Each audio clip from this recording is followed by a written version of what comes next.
आपकी नींद उड़ा देगी। अंदाजा यह भी लगाया जा रहा है कि 9,500 से बढ़कर के ये संख्या 95,000 तक पहुंच सकती है। लेकिन क्या ये फोटोएं कहती है और क्या इनकी दशा है, आज उस पर हम चर्चा करेंगे। चलिए सबसे पहले जानते हैं कि जेफरी एप्स्टीन कौन था। ये 1953 में जन्मा एक साधारण बालक था। इसकी कोई विशेष पहचान नहीं थी। यह गरीब घर से था। लेकिन जैसे जैसे ये स्टडी करता गया, पढ़ता गया, जब गरीब था तब इसे प्यार दुलार सब करने लगे।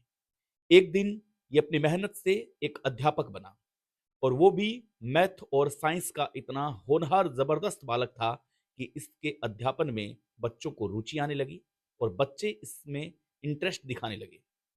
जब बच्चों को अच्छी शिक्षा मिले तब उसके माँ बाप उस अध्यापक से कहीं ना कहीं अटैच हो ही जाते हैं।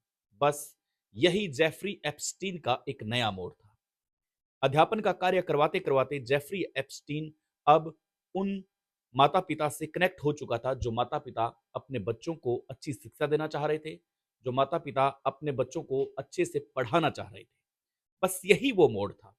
और इसी वजह से जेफरी एप्स्टीन की मुलाकात एक ऐसे गार्जियन से होती है जिस गार्जियन का बहुत बड़ा कारोबार था, और उसने अपने अंदर इसको मिलाया, अपने काम के अंदर इसको मिलाया और कुछ कुछ परसेंटेज देने को इसमें सहमति दर्ज कराई।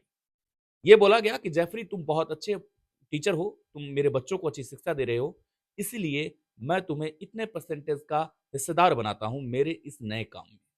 जेफरी जेफरी एप्स्टीन का यही नया मोड़ था कि उस कारोबार ने उसकी जिंदगी को बदल के रख दिया। जैसे जैसे ये फंड जुटाता गया और एक दिन इतना गजब का इंसान बना कि आप इसकी उम्मीदें ही नहीं कर सकते। कहा जा रहा है कि इसने अपना एक निजी द्वीप भी खरीदा। उस द्वीप के अंदर ये रहने लगा, उसके अंदर ये अपनी आलीशान बिल्डिंग भी बनाई इसने।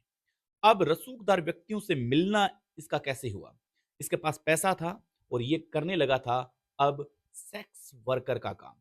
जी हाँ, ये ठीक सुना आपने। ये रसिया से या अन्य देशों से लड़कियां लाता और वो बड़े-बड़े नेताओं को सप्लाई करता, और वो अपनी उस इमारत में रखता जिस इमारत को वो